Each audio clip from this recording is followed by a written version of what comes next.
kesilapan Datuk Seri Anwar Ibrahim? Apa silapnya pada tahun 97? Silap dia ialah dia tak nak tunduk kepada apa orang kata ekonomi kronisma.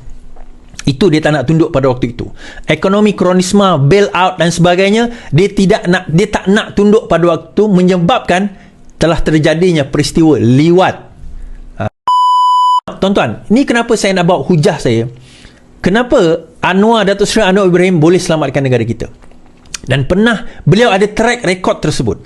Dan saya cakap ni bukan saya mencakap saja-saja. Ini siapa yang InsyaAllah siapa yang ikut, siapa yang register sebagai VIP VIP, di bawah VIP nanti saya akan dapat, maksudnya kita ada yang saya pamerkan semalam dan yang VIP punya apa orang kata, yang ikut VIP ni lah, senang cerita, maka dia akan dapat apa orang kata, presentation saya ni. Baik.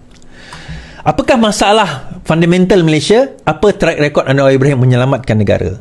Okey, pertama sekali kita kena faham masalah negara kita adalah masalah yang fundamental. Masalah kita adalah masalah negara yang fundamental. Daripada segi hutang kita terlalu okey, satu hutang sebenarnya. Okey, hutang satu hal. Tetapi satu lagi disebabkan oleh rating kita. Rating kita yang BBB plus menyebabkan hutang tersebut interest dia teruk. Maksudnya interest dia mahal. Dan perkara ini yang cuba dibantu oleh Datuk Seri Anwar Ibrahim, dan akhirnya sewaktu beliau menjadi Perdana Menteri Kewangan dan Timbalan Perdana Menteri dahulu, beliau telah berjaya membantu Malaysia sehingga menjadi negara terbaik di rantau Asia. Saya bawa presentation tersebut dan tuan-tuan boleh nilai sendiri. Baik. Apa track record?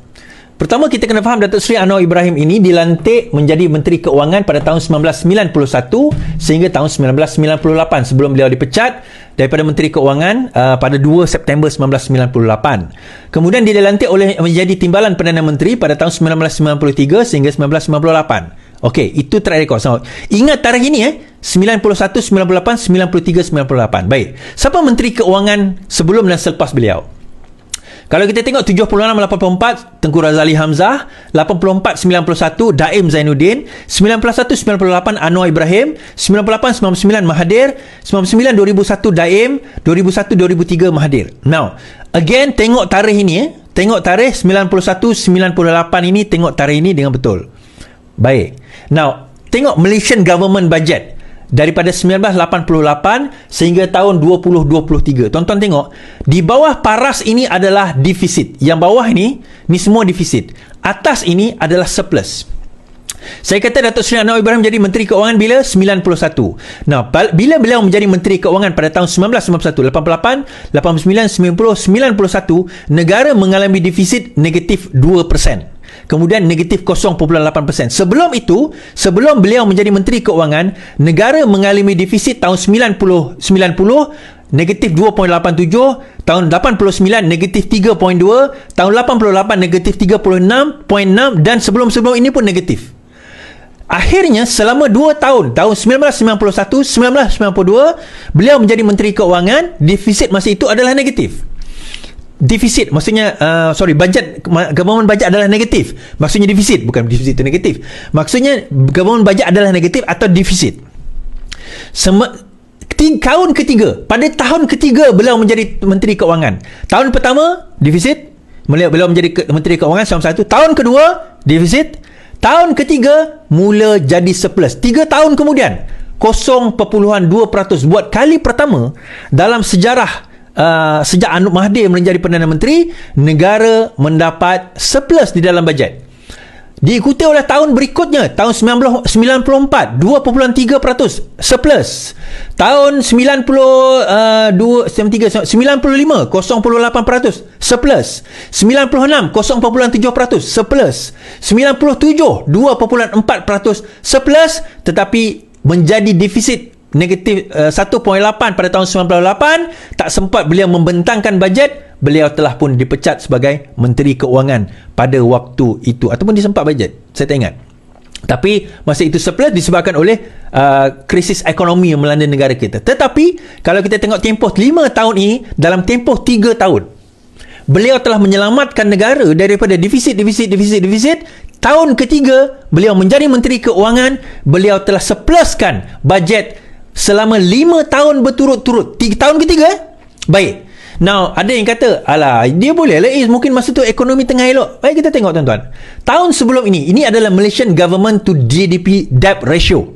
Ini ratio daripada hutang negara kepada pendapatan, peratusan hutang negara. Dan kalau tuan-tuan tengok ini adalah marking dia 40%. So kita punya negara sekarang ni kita letak at 60%. Anything above 60% kita consider is bad, kita consider tak elok. Tetapi kita pernah debt to GDP ratio kita mencapai lebih 100%, iaitu pada tahun 86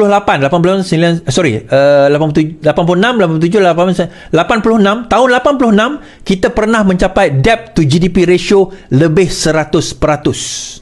Tahun 86. Pada masa itu Mahathir jadi Perdana Menteri, Menteri Keuangan adalah Daim Zainuddin.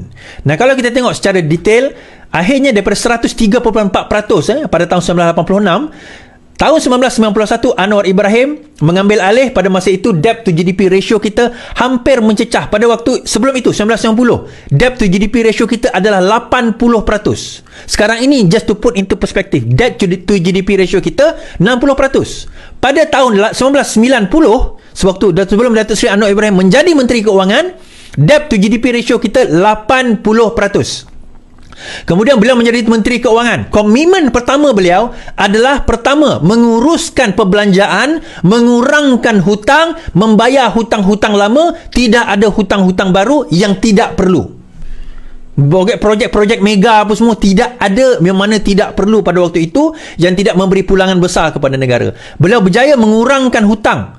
Debt to GDP ratio tahun 91. Kita tengok dah catat ni 92, 93, 94, 95, 96. Tahun 97 debt to GDP ratio daripada hampir 80% beliau mengambil alih pada tahun 1991 hanya tinggal 31.9%.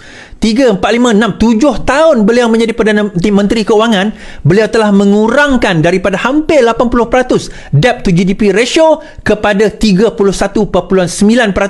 sebelum dia mula naik semula sehingga sekarang mencecah 60%. Poinnya apa tuan-tuan? Ni saya boleh tak habis lagi ni? Oh, dah habis dah. Poinnya apa?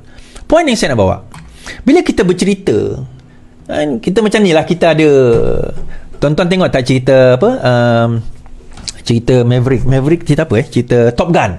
Cerita Top Gun kan cerita Top Gun yang lama tahun 90-an dahulu, kemudian Top Gun yang baru tahun 2022. Nah, dia Top Gun ni ialah kononnya lah Tom Cruise dalam cerita tu memang hebat lah, dia bawa kapal terbang ni semua. So dia dah retire ataupun dia tak jadi pilot lagi lah. Kemudian dia ada masalah sebab ada satu mission dia orang ni almost impossible punya mission. So ketua komando dalam top secret dia punya training, dia kata dia only ada satu seorang saja yang boleh bantu kita ataupun boleh train budak-budak ni untuk nak laksanakan tugas ni. Tom Cruise lah cerita ni. So dia bawa balik orang tu nak pergi train budak-budak baru ni nak selamatkan negara dia. Macam tu lah, nak capai mission tersebut. Poinnya sekarang inilah, are we in good hands? Itu soalan. Are we in good hands? Adakah kita sekarang ini di tangan yang orang yang benar-benar tahu apa yang dia nak lakukan? Jawapan mudahnya, tuan-tuan dah tengok sendiri tadi. Dia dah ada track record sebagai Menteri Keuangan, dia dah track record sebagai timbalan Perdana Menteri, cuma tak sempat jadi Perdana Menteri saja. Nah, apa kesilapan Datuk Seri Anwar Ibrahim? Apa silapnya pada tahun 97? Silap dia ialah dia tak nak tunduk kepada apa orang kata ekonomi kronisme. Itu dia tak nak tunduk pada waktu itu. Ekonomi kronisme, bailout dan sebagainya, dia tak nak tunduk pada waktu itu, menyebabkan telah terjadinya peristiwa liwat